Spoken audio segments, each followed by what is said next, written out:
Di kali organik ini organik itu per kilonya kalau di supermarket termasuk di rak-rak yang premium itu dijual 120.000 1 kilo. Tapi kemudian dengan mulai banyak ditanam di Indonesia, harga-harga turun dan sekarang kami menjual kali ini harga normalnya 65.000 per kilogram. Kalau kamu butuh info update seputar peluang usaha, serba-serbi bisnis kuliner, inspirasi bisnis, dan kisah sukses pelaku usaha, stay tune di channel YouTube TV Bisnis. Video ini dipersembahkan oleh Dikemas Rumah Kemasan, Your Creative Packaging Solution.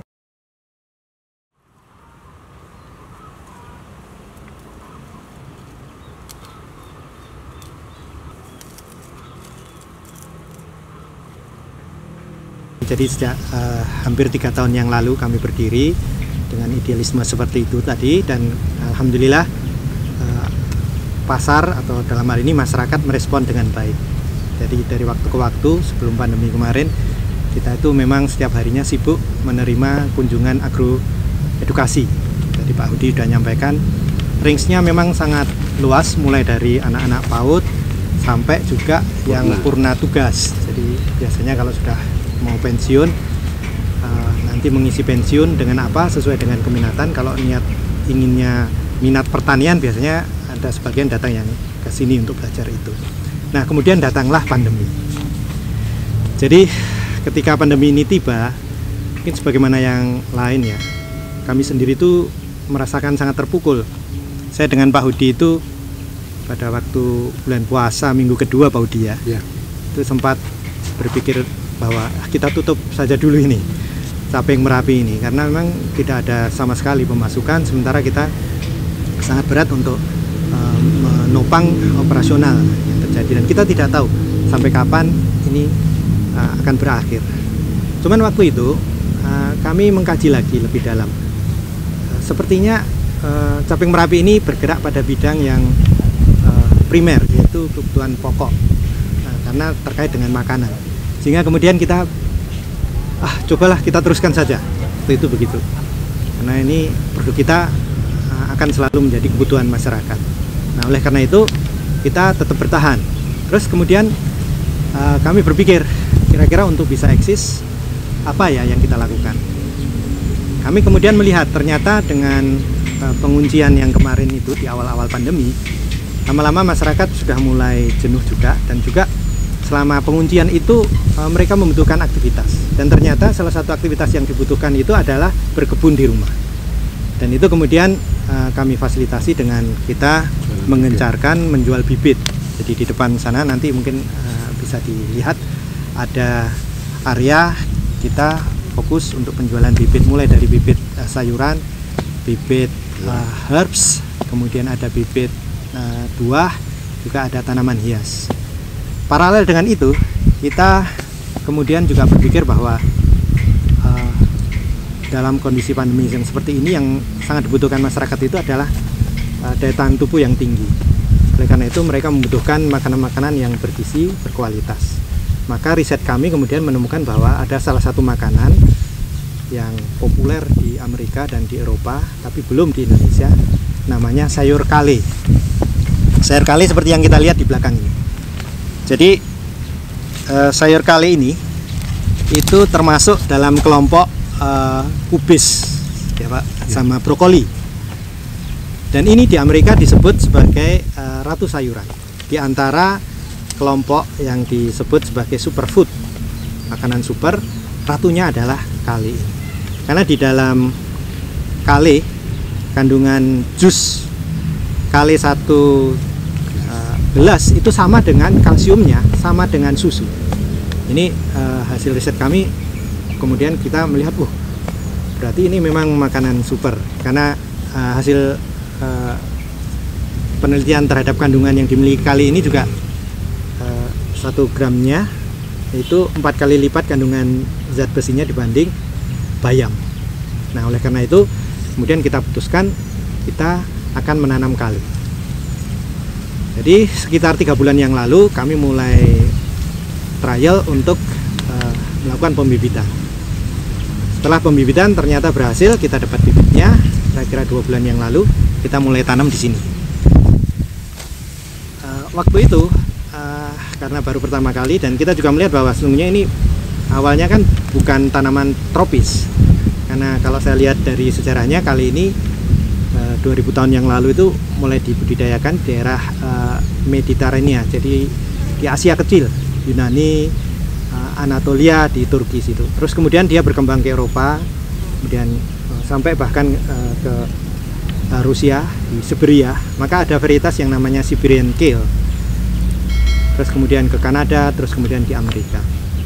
Kali ini booming di Amerika pada saat sekitar 2014 tahun 2014 ya, yang waktu itu Presiden Obama yang salah satu promotor terhadap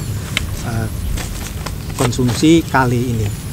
Nah, kemudian kembali ke apa yang kami lakukan. Jadi kita setelah berhasil melakukan pembibitan, terus kemudian kita tanam di sini. Kira-kira 2 bulan yang lalu. Berbagai kendala kami alami ketika menanam di sini karena mungkin memang ini eksperimen, tapi alhamdulillah akhirnya kita sudah berhasil dan kami sudah panen. Sejak hampir sebulan yang lalu kita sudah mulai panen kali ini, dan ini akan terus karena ini termasuk tanaman perennial, dia akan terus tumbuh ke atas. Konon sampai sekitar 1 tahun bisa kita konsumsi terus, diambil daunnya yang di bawah-bawah seperti ini. Nah, jadi saya kira ini sebuah hasil yang menarik apa yang kami lakukan, karena produktivitasnya akan jadi tinggi sekali ketika lahan yang hanya seluas kira-kira hampir 500 meter ini kita tanami kale yang saya pernah menghitung mungkin sekitar hampir 1000 batang kale. Nah, kalau kita lihat karena kale ini awalnya itu import, maka harga kale di pasaran itu sangat mahal. Di kale organik ini organik itu per kilonya kalau di supermarket termasuk di rak-rak yang premium itu dijual 120.000 1 kilo. Tapi kemudian dengan mulai banyak ditanam di Indonesia, harga-harga turun, dan sekarang kami menjual kali ini harga normalnya 65.000 per kilogram. Nah, ini menarik karena kalau satu tanaman ini kalau kita lihat itu dia sekitar 10 on ya produktivitasnya sekali panen itu. Dan ini akan terus sampai 1 tahun tadi, dan kita bisa panen 3 atau 4 hari sekali satu tanaman. Bisa dihitung bahwa kira-kira satu tanaman ini produktivitasnya sangat tinggi. Nah, di sisi lain yang menarik, kali ini sangat dibutuhkan oleh masyarakat. Jadi kami berpikiran Caping Merapi ini ke depan perlu terus selalu mensosialisasikan yang pertama manfaat dari sayur kali ini sendiri yang tadi sudah disebut sebagai ratu sayuran, kelompoknya superfood, kandungan gizinya yang bisa membantu daya tahan tubuh masyarakat. Kemudian di sisi lain kami juga perlu mensosialisasikan kali ini kepada para petani agar mulai menanam, karena ternyata kali ini cocok di Indonesia, khususnya di Jogja ya.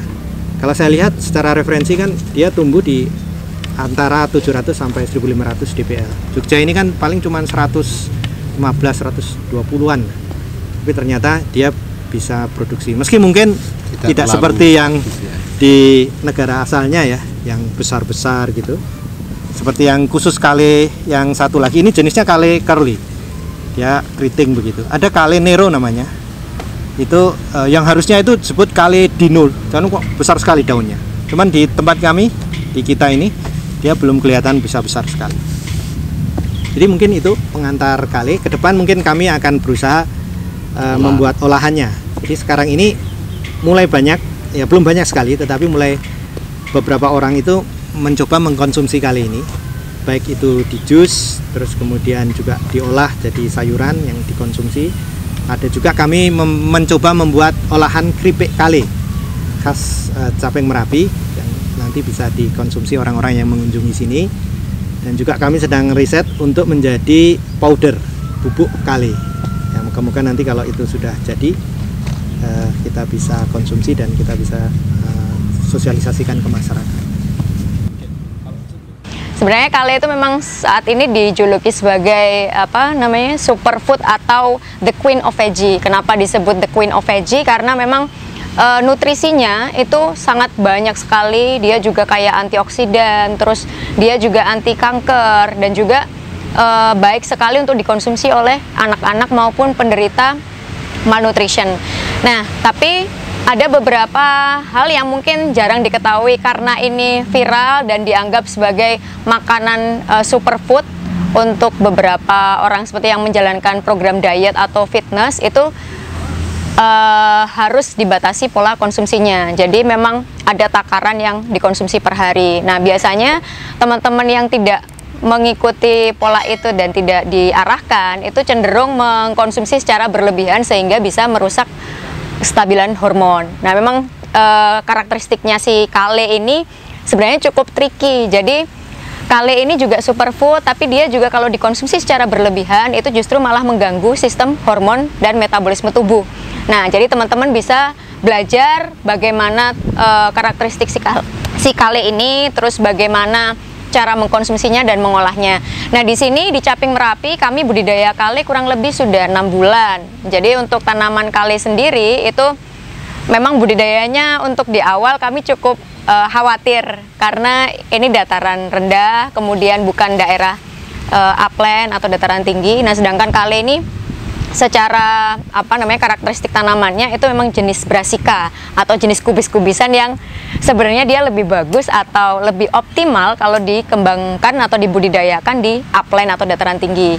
Nah, tapi mengingat bahwa sebenarnya faktor tumbuh tanaman itu adalah ada 3 faktor utama. Dia butuh cahaya, dia butuh air, dan dia butuh nutrisi dari tanah ataupun air. Nah, ini kita berpedoman dari 3 konsep utama itu kita coba menanam kale di dataran rendah. Nah, teman-teman sekarang untuk mengkonsumsi kale atau mendapatkan kale panen secara langsung dan tahu sumbernya dari mana, itu teman-teman bisa datang ke Caping Merapi karena memang di Yogyakarta baru di sini yang memang produksi kale untuk dataran rendah.